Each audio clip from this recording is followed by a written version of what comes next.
Hello বন্ধুরা, নমস্কার। এলোমেলো চ্যানেল নিয়ে আবারও হাজির হয়েছি। আজকে আমি একটু অন্য ধরনের ভিডিও করছি। আজকের ভিডিওর বিষয় হার্ট ফেলিওর রোগীর চিকিৎসার সমস্যা।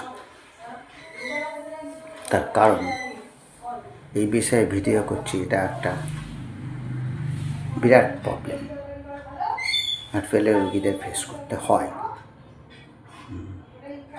যারা এই ধরনের রোগী একমাত্র তারাই জানেন, এবং এই ধরনের ভিডিও আমি ইউটিউবে অনেক খোঁজার চেষ্টা করেছি, কিন্তু আমি একটাও পাইনি। আমার মনে হলো এই ধরনের ভিডিও একটা করলে ভালো হয়, অনেক মানুষের উপকার হবে। সেই জন্য যারা এই ধরনের রোগী তারা এই ভিডিওটা দেখবেন, আশা করি আপনাদের কাজে লাগবে। কারণ যারা প্রধানত হার্ট ফেলিওর রোগী এবং একবার কোনো ভালো হসপিটাল থেকে তারা তাদের রোগটা নির্ণয় করে এসেছেন এবং ট্রিটমেন্টটা নিয়ে এসেছেন, বিভিন্ন ওষুধপত্র তাকে দেওয়া হয়েছে, এই ধরনের মানুষেরা যখন তাদের নিজেদের বাসস্থানে বা শহরে চলে আসে, তারপরে তাদের যে প্রবলেমটা হয়, আজকে মেনলি সেই বিষয়ে আমি ফোকাস করব। কারণ আমি নিজেও ঠিক তেমনই একজন, তাই আজকে সমস্যাটা আমি তুলে ধরতে পারবো আশা করছি। কারণ আমি নিজে ভেলোর থেকে ট্রিটমেন্ট নিয়ে এসেছি। ইতিপূর্বে আমি অনেক ভিডিও দিয়েছি আমার বিষয়ে। অনেকে জানেন যে আমি আজ থেকে 35 বছর আগে ওপেন হার্ট সার্জারি করেছিলাম। তখন আমার বয়স অল্প ছিল। রিসেন্ট 2024 সালে আমার হার্ট ফেলিওর ডায়াগনোসিস হয়। তারপরে আজকে 2025 জানুয়ারিতে আমি খুব অসুস্থ হয়ে পড়েছিলাম। যথারীতি ভেলোরে যাই, আমি নিয়মিতই ভেলোরে ট্রিটমেন্ট করি। ওরা আমাকে অনেক ওষুধপত্র দিয়েছে, প্রায় 10 থেকে 12-14খানা ওষুধ প্রতিদিন আমাকে খেতে হয় বিভিন্ন টাইমে, এবং এই হার্ট ফেলিওরের জন্য নানা রকম কষ্ট ভোগ করতে হয়। যারা এই ধরনের রোগী বা যাদের বাড়িতে এই ধরনের পেশেন্ট আছে, তারা এই বিষয়ে যথেষ্ট ওয়াকিবহাল এবং জানেন এই ধরনের রোগীদের কী প্রবলেম অ্যারাইজ করে। উপর থেকে হার্টের রোগীদের দেখে কিছু বোঝার উপায় নেই, সমস্ত ইন্টারনাল ব্যাপার। তা সমস্যার জায়গা এখানে না, সমস্যার জায়গাটা হচ্ছে কলকাতা থেকে আমার বাড়ি অনেকটা দূরে। ফলে কোনো সমস্যা হলে কলকাতায় আমরা যেতে পারি না। লোকালে এই কলকাতা থেকে 80-90 কিলোমিটার দূর, এখানে সেইরকম ভালো কোনো হার্টের রোগী ভর্তি হবার মতো, অর্থাৎ কার্ডিয়াক পেশেন্টের যে ব্যবস্থা, সেই ধরনের কোনো ভালো হসপিটাল এখানে নেই। তাছাড়া প্রায় সবসময় পাওয়া যাবে এমন কোনো কার্ডিওলজিস্ট এখানে নেই। যারা আসে বাইরে থেকে আসে, ট্রিটমেন্ট করেন এবং চলে যান। তাদের দেখানো যেতে পারে নির্দিষ্ট দিনে, কিন্তু হঠাৎ করে প্রয়োজন হলে কোনো কার্ডিওলজিস্ট আমার শহরে মিলবে না। সেটা তো বিরাট সমস্যা, এবং কথায় কথায় কলকাতায় যাওয়া যায় না। তাহলে এই ধরনের মানুষদের সর্বদা কার্ডিওলজিস্টের প্রয়োজন হয় অসুস্থ হলেই। কারণ জেনারেল ডাক্তাররা ঠিকঠাক ট্রিটমেন্ট করেন না, ওনারা কার্ডিওলজিস্টকে রেফার করেন। তখন কার্ডিওলজিস্ট কোথায় পাবো? এটা একটা বিরাট প্রবলেম। কলকাতায় যে যাওয়া সম্ভব না। এরপরে ওষুধের বিভিন্ন সাইড এফেক্ট আছে। এত সাইড এফেক্ট, কখনো কোনো ওষুধের ডোজ কমিয়ে ফেলতে হয়, অথবা কোনো ওষুধকে বাদ দিয়ে নতুন ওষুধ দিতে হয়, অথবা ওষুধের ডোজ বাড়িয়ে দিতে হয়।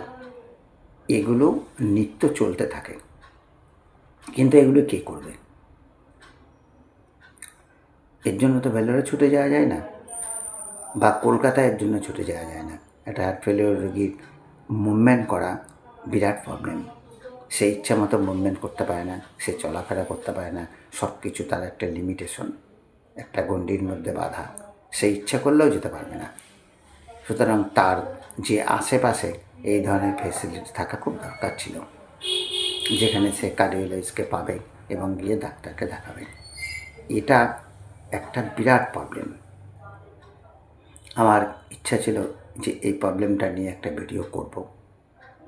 আমি নিজে ইউটিউবে অনেক খোঁজাখুঁজি করেছি, কিন্তু এই ধরনের ভিডিও আমি পাইনি, অন্তত কেউ বানায়নি।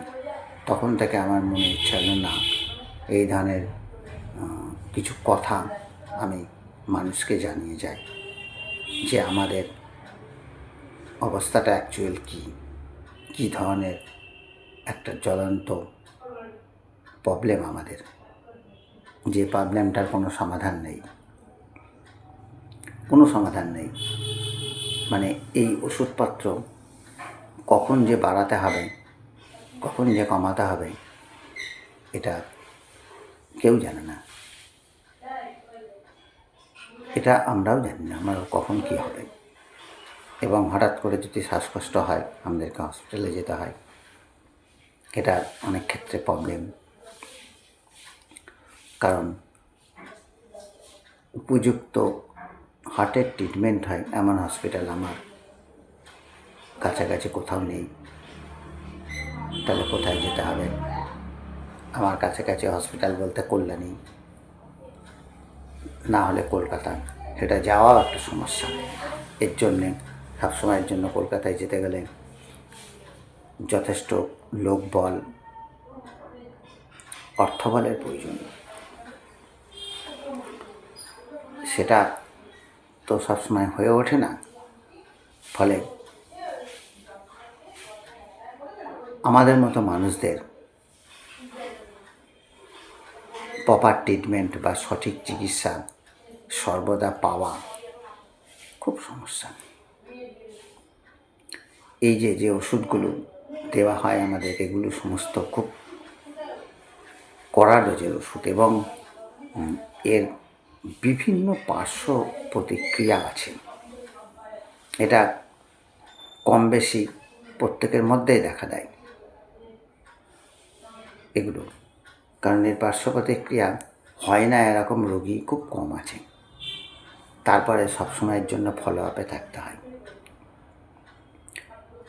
ওয়েট সবসময় দেখতে হয়, ব্লাড প্রেশার চেক করতে হয়, অক্সিজেন লেভেল চেক করতে হয়, এবং যেটা সর্বোপরি দরকার,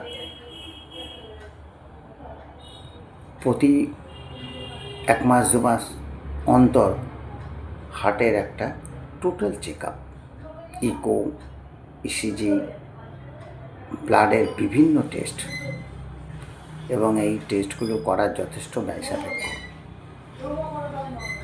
এতে অনেকগুলো টাকা লাগে। তাছাড়া এই ধরনের টেস্টগুলো করব কোথায়? কলকাতায় কিছু ভালো হসপিটাল আছে যেখানে এই ধরনের টেস্টগুলো করা যেতে পারে এবং নির্ভরযোগ্য তার একটা রেজাল্ট পাওয়া যেতে পারে। বাদবাকি সর্বত্র এই টেস্ট করা যাবে না। এটা বিরাট প্রবলেম। এই প্রবলেমে সর্বদা আমরা ভোগ করছি, এবং সবসময় একটা আতঙ্কের মধ্যে সময় কাটছে, ভয়ে ভয়ে জীবন কাটানো। এটাই আমার উদ্দেশ্য ছিল, সবাইকে জানানো যে হার্ট ফেলিওর রোগী তার শহরে তার বাড়ির কাছে চিকিৎসা পাওয়া কি কষ্টের।